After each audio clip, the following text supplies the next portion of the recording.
is to reveal to us, because we know that we have the comfort of the Holy Spirit that keeps on revealing to us greater wisdom that we can impart right over to you, and you get to overcome your deception and get to be free. Because we know that where the Son sets you free is free indeed. All right. Thank you so much for joining us. You have heard that introductory message from the main man himself. Yes. So there has been questions. Yes. Due to public demand, today I want us to discuss what I will call discrimination. Yes. Concerning tribe, concerning, we must say, the white man's supremacy, yes, and the African inferiority complex. Yes. Because there are very many people, even in our context of Uganda, who are not proud to speak that I am an Alur in public. Yes. Because they feel like their tribe has been, So our topic, I want your thoughts and opinions about things to do with tribalism, okay, racism, segregation, and all these kind of things. Yes. Why do you think, why should an African maybe feel less of a human being than the white man? Yes. Okay. I'm grateful for that question. And as we took this from the book of Revelation, chapter 5, verse 9, we see that there was a new song that was sung. It was a new song. And I remember last time when we were sharing, we said that if one is truly to be liberated, he must have a new song. There must be a new song that is sung. Just as we get to see nations, that when a nation gets to be independent, they get a national anthem. To the state, it is a national anthem. Yes. Now to man, it is a new song. And we get to see that when the new song was sung, according to what is written in the book of Revelation, chapter 5, verse 9, and they said these words, that you are worthy to take the scroll and to open its seals. For you were slain and have redeemed us to God by your blood out of one. They began with the tribe. I told you that basing on the word tribe, it is from the word tribe that we get tradition. And out of the traditions, we get to have what they call traditional or tribal insults. And when I was elaborating the tribal insults, I said that these are negative publicities that different tribes may have over the others to keep them inferior or low in position. And we said that this is inhuman. It is not divine. It is not godly. If you can look at another and despise him because of his tribe, because of the region where he comes from, because of the language that one speaks, because of the color and the shape of his nose or mouth, then you are still bound. You are traditionally bound, or you are tribalistically bound. The people from different tribes that look down on other tribes, or the white man that looks down on an African. Yes. Do such people have a problem with insecurity? As I said that according to the basic verse that we are looking at, we see that there had been a purchase. All have been bought. So there is no reason. It is because of arrogancy that one would think that is more popular or is more well-based or is more placed or is great just basing on to his tribe. In any case, it is so funny that God doesn't bless people basing on their tribe. Because all from one man, we've been maintaining this, that why wouldn't you think you are more powerful? Why wouldn't you think you're more better than the other people? It is because all of us have come from one blood. There is no difference between an Acholi and a Muganda. There is no difference between an Alul and a Munyankole. There is no difference. Much as we may have different shapes of the head, different shapes of the eyes, different shape of the mouth, and we may speak different languages, but we are not different.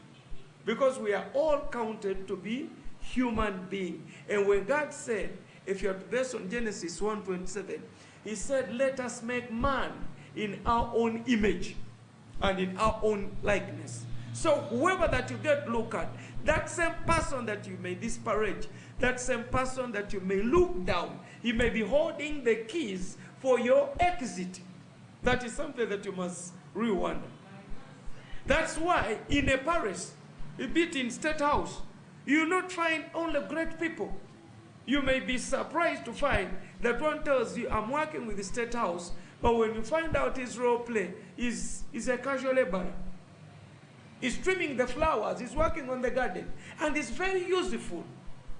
There is one that is a sweeper in State House. You get it? So we get to see that as humans, when we get to live together, we are living together basing on the different roles that we play to complement one another. You get it? So, that's why now we were looking at this vice, a human vice of tribalism. We are looking at a human vice of discrimination. We are looking at a human vice of racial segregation. I know it has ever happened on the continent of Africa that there was apartheid. And that apartheid was a policy. White against black here in South Africa. You get it? And people had to kill one another and they had to fight. They had to live under such tensions for a long time. But the difference was color. You get it? And all this we get to see. And all other related things like tribal insults. People just looking at another and then you judge him because of their tribe. You're missing out something that is very important. You're missing out something that is divine in him. You get it? So, that is how we are. Now, we need to polish up the people. We need our people to be released from this bondage. Would you break out of this tribal bondage? You know, there's the mind. Everything starts from the mind. Yes. And we have grown up knowing that there is a tribe, even here in the country, that is more supreme than the others. Mm. And that thing has developed in some of us the inferiority complex. Yes. Because I know I come from the other region of the country. The guys from the other region of the country are more superior than we are. Then there are some things we can't avoid, which are beyond human, human control. There is, the truth is there are some identities, like some, there are those unique appearances that can say, that lady over there is a Munyankole.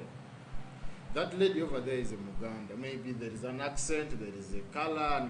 So what do you have to say about that?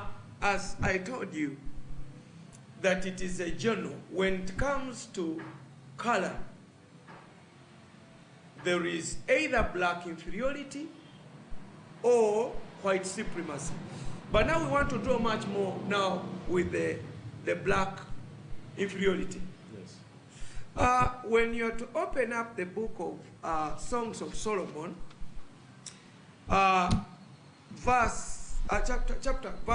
chapter 1, verse 5 and 6. This is what he had to say. He said, I'm very dark, but beautiful. I'm very dark, but lovely. He was saying this to the daughters of Jerusalem.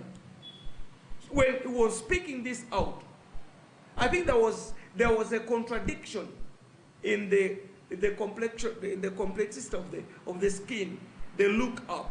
So he comes up and he says, I am very dark but beautiful. Could we, this is now what we want to implore to the saloon ladies out there. Would you have that as a slogan? Would you have this as a running slogan right into your saloon parlors? That people, when they come in there, they get to know being dark does not mean there is a problem. Being dark is lovely. Because this is what actually comes to teach us. He says, I'm very dark but beautiful. I'm very dark but lovely. But now we need to find out what would cause the indifference. Why wouldn't a dark person love to be dark?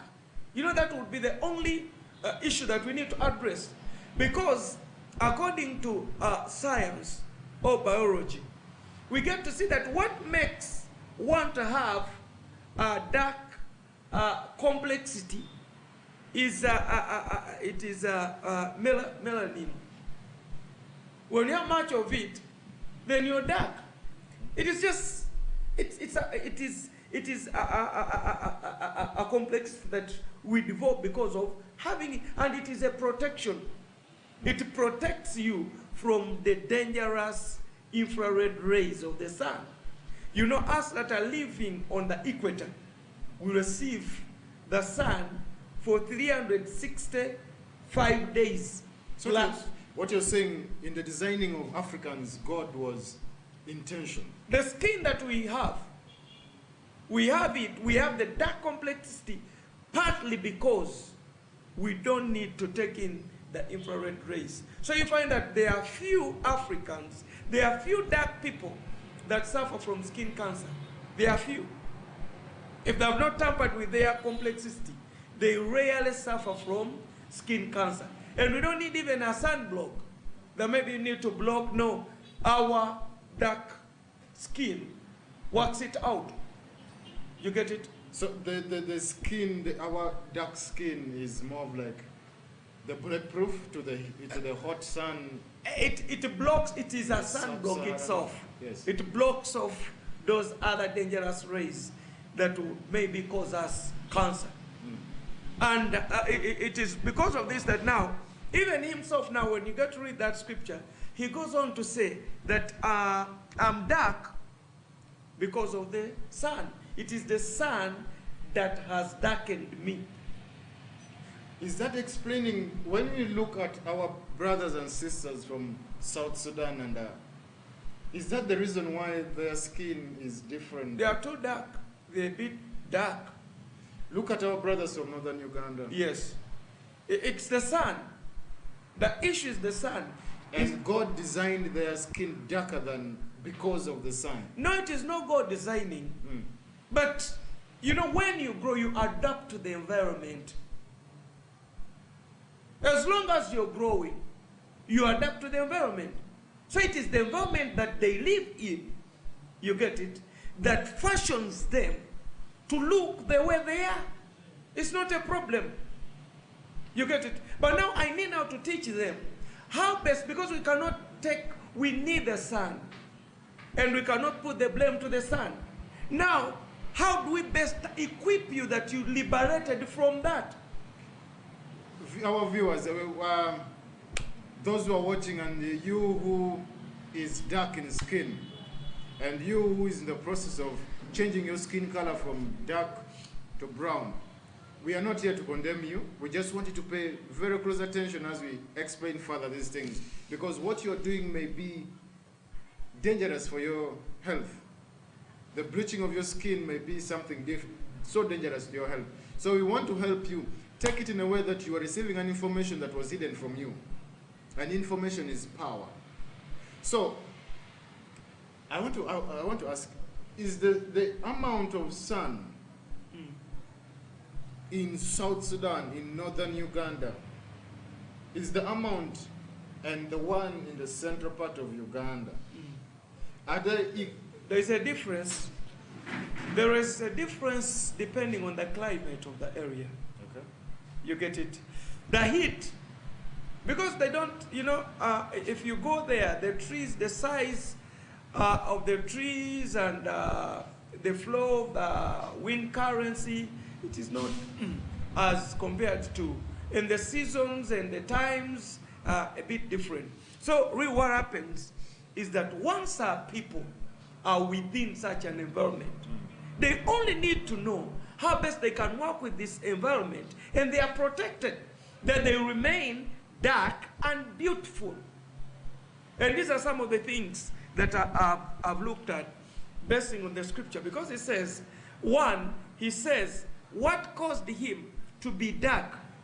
The first thing, he said that I've been darkened by the sun. So I get to see the sun as one of the chief causes of the dark complexity.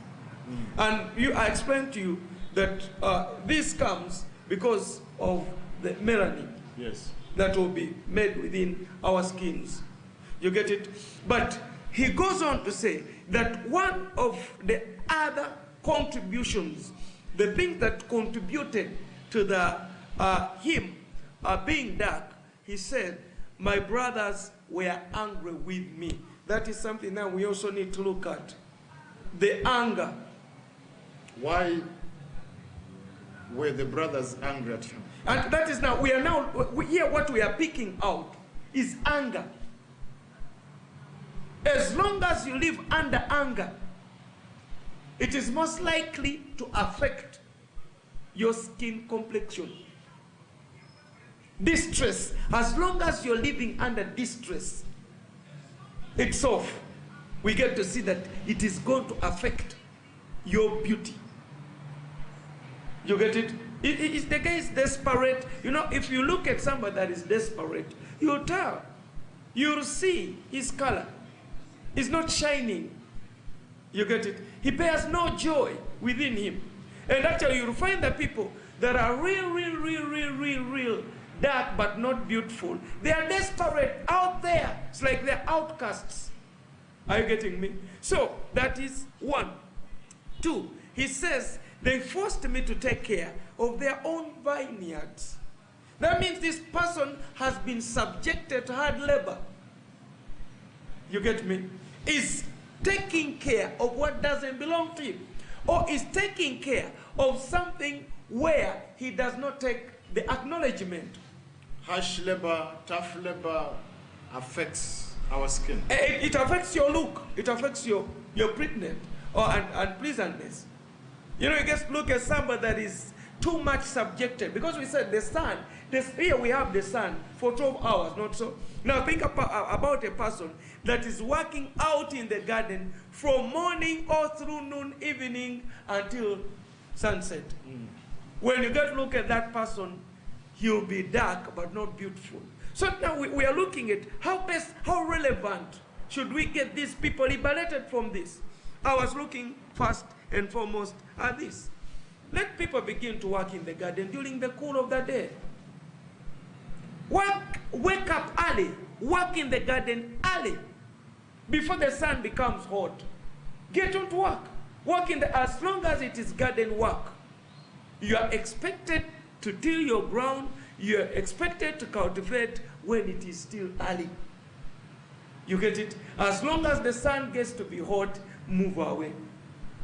Two, if you're still working in the garden, even during the hours that are very hot, then wear a hat that you avoid the direct interface of the rays of the sun over to your face. Are you getting me? Because I see the Chinese. You know Chinese, if you see Chinese that work in the gardens, they put on very big hats. The Chinese and the Japanese. You get it? And in you putting on a large hat, you get it? You're providing a shade for yourself. Are you getting me? So the sun's rays cannot hit you directly. I was talking to one of a white man, and he said, there's something wrong with you Africans. One, first and foremost, you don't want to hide your eyes away from this bright light. You get it? To them, when they are here, you just make it your survey. When you get to see white people, they are putting on caps. Why are they putting on caps? They are protecting their faces from the direct rays of the sun. So should we say that for them they're protecting their faces from the sun because they know the danger? What if we say that because we have the the melanin. And no, that is not the issue. That is not the issue. Because that does not stop the harm that we can receive from the sun. Because you know the sun has the long wave infrared and it has the short wave infrared. And when all these come, all these strike the earth. You get it? So it is simple. Why? Let's put on a hat. Put on a cap. So what do you say about shaving Shaolin? Like if I go to the salon and I'm to shave my hair, totally, I remove everything. But you always see all the people that shave marine, they are dark. You know that's why we, look here, why would we have black hair on top? Now, just ask yourself. When it comes to the feet and the hands, you see the color? It's very hard to get a dark skin in your hands or under your feet. Very hard. Very, very hard. But there are some individuals with them. No, not as dark as the hair. Okay. When you see the top is black because of the hair. You get it? So, and yet when you get to look at the bottom, you look at the feet, underneath the feet, the skin is light. Yeah. Are you getting me? True. This one that is on top, it's dark. You understand? So this is what we are now. We are looking at how best can we be liberated from this. Because if we don't do it then, we are most likely to suffer like other people suffer. I know many whites whose noses have been operated because of the cancer. Because when they put on the hat, then the tip of the nose is exposed to the electric. So you find the cells develop cancerous. So what would be your advice about even the kind of hair that we shave as men, for example? Actually, apart from the military, because the military shave, marine is mostly for the military, because the military are ever putting on caps. You cannot find the military or the guards that don't put on caps. You understand? And that is their wear every day, as long as it is daytime. All soldiers or the military put on the cape. But we don't see. And we may not know the reason is why they put them on. They are protecting themselves. Are you getting me? They're not putting it on just for beauty. No, they are putting it on as a protective gear. That is something that we must also look at. And then we also see what it says. It says, taking care. He said, I took care of, it says, they forced me to take care of their vineyards. My own vineyard I had to neglect. Hold on there. You who has the opportunity to watch this and who is receiving this information, you might be a parent or someone just a caretaker, and what you are sharing could be very vital even in the parenting of your children. Yes. And could help you shape and deal with those people the better way possible. You may be an employee and the mode or the nature of your work is more, you're exposing your employees more to the heat.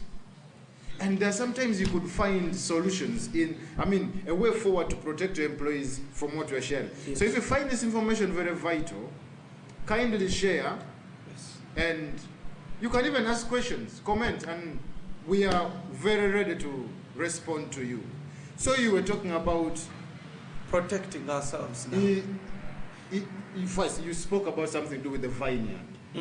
He left his own vineyard to work. And he was working for another. So must we say that was a part of harsh labor? It is harsh labor, and we get to see, if he says that they forced him working to another, that was slavery.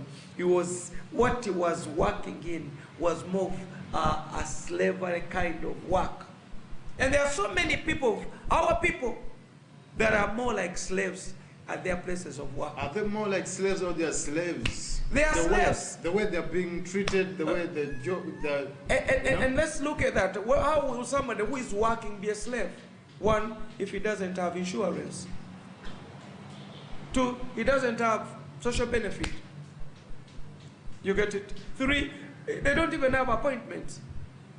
Are you getting me? All these, they are clustered in there. And look here, he has got no time for himself. He has to come so early and he must leave very late. You know, this is the kind of definition that we get to derive from this. He said, I had to neglect mine. What made her neglect hers? Because there was no time for hers. She has no time for herself. She may work from Monday to Sunday. To Monday to Sunday. Just like that. You get it? No holiday. Look at the nature of our civil society. We are leaving home as early as 5 a.m. Yes. This is a parent, a mother, a father of someone. You're leaving home as early as 5 a.m. You're going to be mixed up in the jam and you reach office around 8 or 9. You're going to work until 5 or 6. Yes. You're jumping again in another jam back home. By the time you reach home, it is 8, again 9. Yes. You're too exhausted. You have no time for the family. You have no time for yourself. The only thing you want to do is sleep. Is our system of operation also kind of contributing to these things? This is what, actually, as you say, that is the truth. Because now, as we get to examine the whole procedure, you get it? It is more you are workaholic. You get it? It is only work now. You have no time for yourself. Your entire life and is remember just what work. we said. We said as long as you're distressed, it affects your skin complexion. Distress alone. You just look at somebody and say, we overburdened, I'm very much stressed, I'm very tired of this work. That is what exactly happens. You understand? So, that is something that we must come in to liberate you. Because we are on free for liberty. So now we are looking at that as also a way that we get to liberate you from that. Because how do we go about trying to now change you see, this is like a system. It has been there, and it's like it has become like a national mode of operation. Where we are waking up as early as, and then we are in the office, we sit the whole day, and how do you think we can help the people, the generations coming up? Or how can you think we as citizens can get involved to change the way things should be done? The one way that we get to do that is that we should develop innovative minds. Okay. We ought not to study to work for someone else, but you should study to work for yourself. It is you working for yourself, not working for others. Actually, that is how the Chinese have become who they are. The Japanese.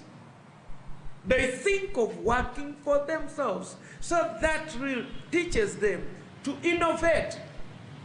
You need to ask yourself, before you can think of, where should I put my application? Think of what can I be able to do out of my education.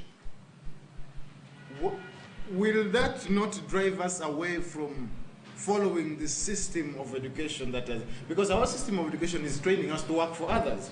It's not training us to work for ourselves or to be job creators. We are basically being told that after you've graduated, they're teaching us CV writings, they're teaching us interview, all these kind of things. Are we not going to be forced to get out of the normal system of education to start to create more of a different system? That there is a scripture right here in the Bible that says, free yourself. Okay. Just like a bird frees itself from the hand or from the net of a hunter. A bird is small and it has been caught up right in the net. But it has to find all possible ways. I remember one time I caught a bird in my hand and the bird pretended as if it had died. So it is dead. You put it like this. I tried to put it up like this. It had just to fly away. You have to find every other way. Because now all that we are looking at and all that we are frontiering is liberty. We are telling you this that we are bringing right over to you was echoed out 58 years ago when the nation was becoming a nation. In the national anthem, the first stanza, the third line, the last three words, they say, free for liberty. You get it? And if as long as we follow things that will keep us right under captivity, or that keep us entangled, you get it? That keep us tied up. Because many people may come and tell you, I'm tied up by my work. So you are bound, you're not liberated. You're not free to do something out of your will. And as long as you're bound, as long as you're tied up, you'll die in that situation. What is tying us? Are we enslaved? Are we so loyal to finances? It's all about money, salary and stuff? No, we lack an innovative mind. And many people live under fear. You live under fear. You fear, if I'm not doing this, how would I survive? I remember one time I was working with my friend in his school, and they were paying us very little, just 2,000 a day. And you know, I was in there, tied up to teaching. And like, you want to leave, but you say, if I leave, where would I get lunch? Where would I get supper? To those that remained in that situation, they are still where I left them. I had to say, with or without lunch, with or without supper, I have to leave. This is unsuitable condition. I moved away.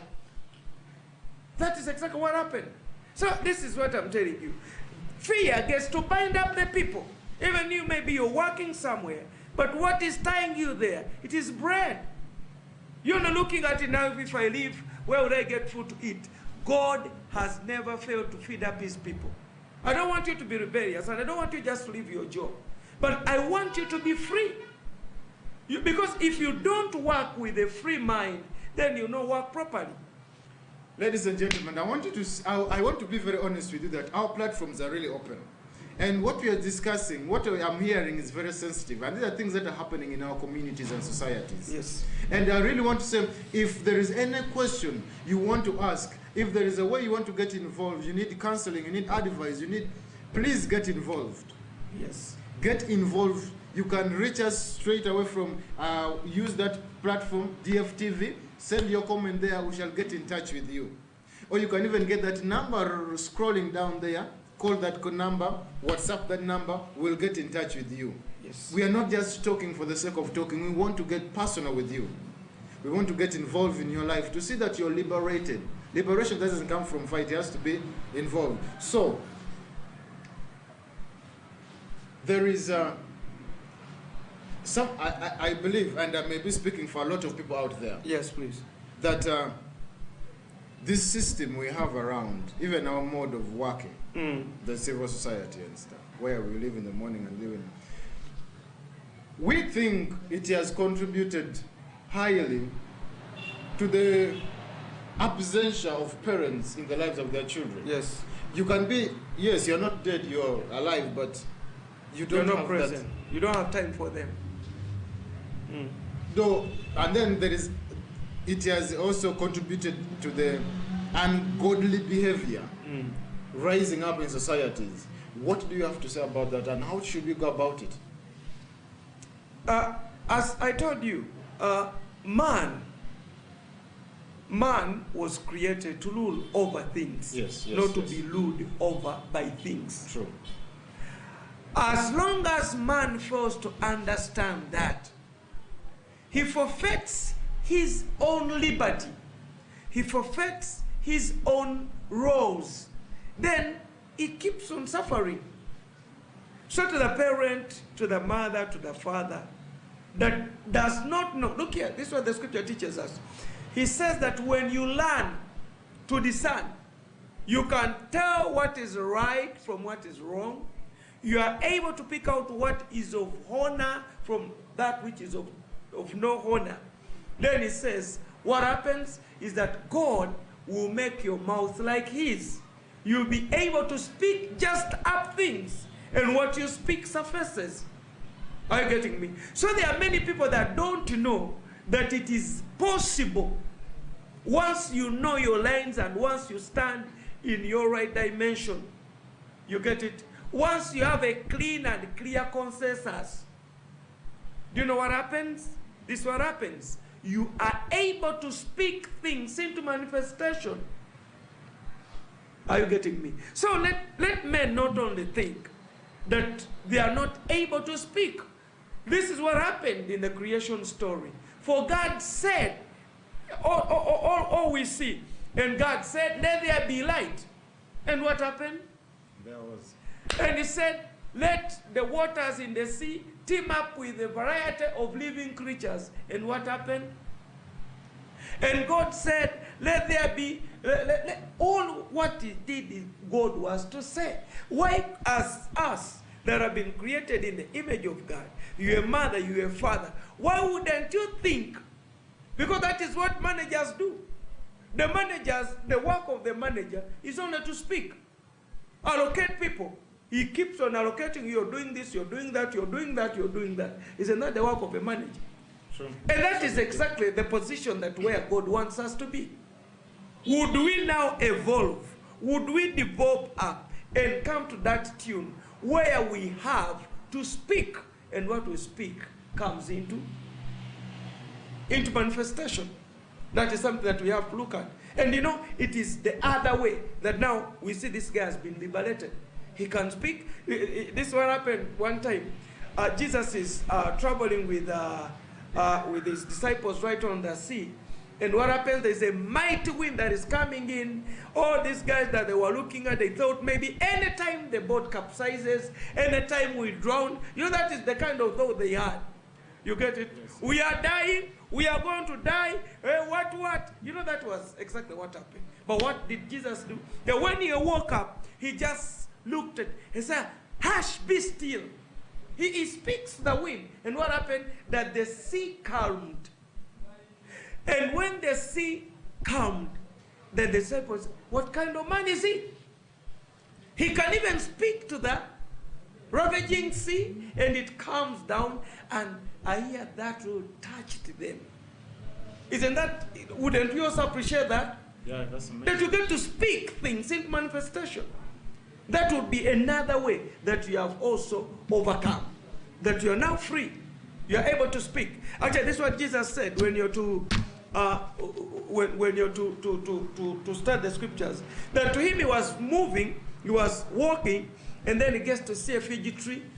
And as he goes on to see, it was only bearing leaves, carrying a lot of leaves, but there was no fruit for anybody to eat. So he said, from this day, let no man ever get to eat a fruit from you. And what happens? Immediately he leaves, the tree withers. And as it withers, when they come back the next day, they find the fig tree has dried up. He said, Master, look what has happened. He said, as long as you say, you have faith, and you are able to speak, you'll be able to tell a mountain. Could you imagine? I want you to think about that. That he tells them, you'll be able to speak to a mountain and tell it, you mountain, be carried away. For us, we have a common saying that it's only mountains that don't meet. Yeah. I think we also That's what they say. It's mountains don't meet. People meet, but mountains don't. But what did Jesus say? He said, no, it is you now to speak to what people think cannot meet. He says, you tell the mountain, you mountain, be carried away and be cast in the sea. Can you imagine? Do you know that mountains are far away from the seas? In location, geographically. You don't find a high mountain next to a sea. No, they are far away apart. But it just tells you, be carried away and be thrown right into the what? Into the sea. And it will happen. So that is something that we have always to look at. And as we are looking at this, we have been doing all this, teaching the people about the tribal bondage, tribal insults. I remember one time, actually, right in the Bible, there was a man called Nathanael. Nathanael is called over by his friend Phil. And he says, come and see. The one that is written of by the prophets. The one that is talked of in the Torah. And do you know what Nathanael said? He says, can anything good come from Nazareth? How many people are treating us in the similar manner? We have, when you talk about that, now you remind me, do you know that the perception of all young people in our generation has been turned out to be all this negative. All young people have become immoral. Yeah, huh? And sometimes they're not even, they don't believe in us leading. The old people don't want to, they want to give us the opportunities to lead. Yes. Because they think there's nothing good that can come out, we can bring on the table. That is the danger now. That is the Nathaniel phobia.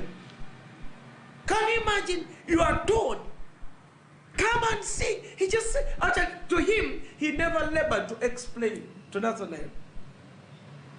And you know what happened?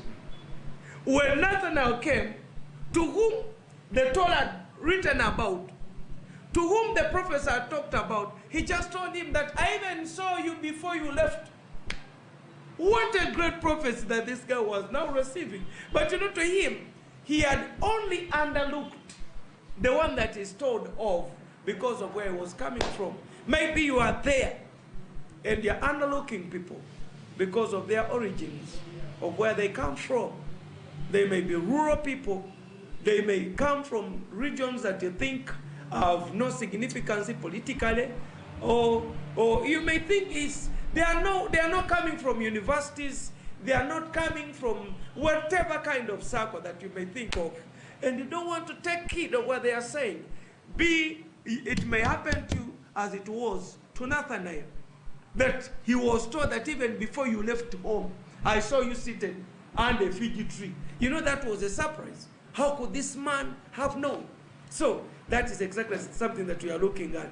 Free for liberty. We ought to overcome every kind of tribal bondage that may keep us insulting one another, that may keep us hungry with one another, that may keep up tying us down. Until we get out of that, we may never be free. We may be held back by our traditions. And you'll continue to behave as your tribe behaves. And in you behaving the way your tribe behaves does not make you godly. For all that we know, we are called to be disciples of Jesus Christ. That means we should be like him. He was loving, he was kind, he was helpful, he was divine. That is exactly also what we should get to look at.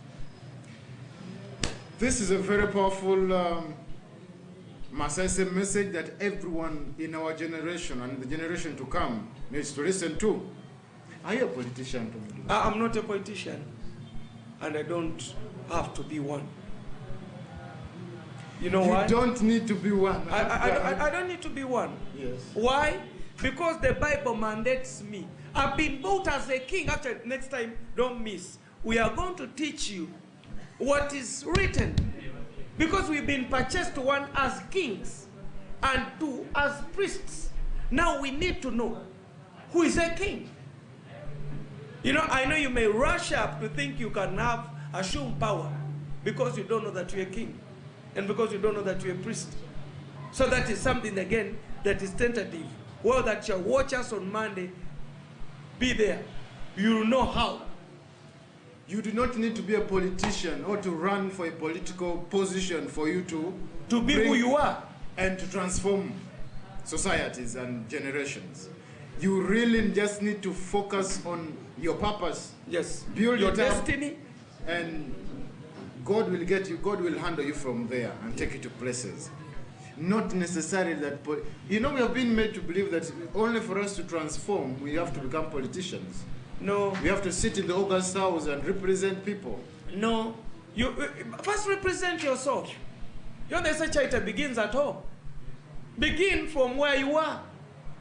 You don't only assume office in order to exercise what you are. Without office, you can still make it. There are many people that have made it without being in political office. So we all urge you not to think always otherwise. Think political, and you know, all that is what is taking you. You cause rebellion, you fight leaders, you do that. Please don't do that. You muddsling one another. And we should not look at that. And causing deaths of other people. And causing deaths of other people, sacrificing others because of your ideologies. It shouldn't be like that. If you're to stand up as you and do that which is inside of you and bring it to the outside for the benefit of all. Thank you so very much, omudingu for always making it a point to sensitize, to educate, and inform the nation. Thank you so much, my brother, for This is a motivating. legacy that will be running from generation to generation because you're setting us free. Hallelujah. Information is power. Take time always to listen to this information. Every Monday, every Wednesday, and every Friday, those 3 days of the week, 4 to 5. 4 to 5 p.m.